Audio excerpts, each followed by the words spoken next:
Hello guys, welcome back. இன்றைக்கி இந்த video நம்ம எதை பற்றி பார்க்க போகிறோம்னா காலம் ஃபார்மேட்டை பற்றி தான் பார்க்க போகிறோம். பவர் பிஐயில் எப்படி பண்ணுறதுன்ட்டு.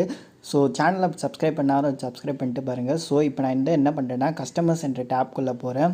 ஓகே, இப்போ இதில் நான் இதை எல்லாத்தையுமே ஃபஸ்ட்டு நான் நம்பர்ஸை கன்வெர்ட் பண்ணணும். உங்களுக்கு தெரியும், ஆல்ரெடி நான் சொல்லியிருப்பேன்.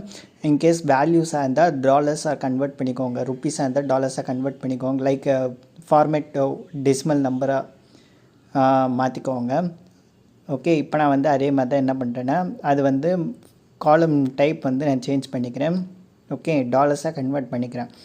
இப்போ அடுத்த டேபில் அதே மாதிரி எந்தெந்த காலம்ஸ்லாம் உங்களுக்கு சேஞ்ச் பண்ண வேண்டியது இருக்கோ அதெல்லாம் கொண்டு போய் முதல்ல சேஞ்ச் பண்ணுங்கள். அதுதான் காலம் ஃபார்மேட்டிங்கில் மெயின் திங்.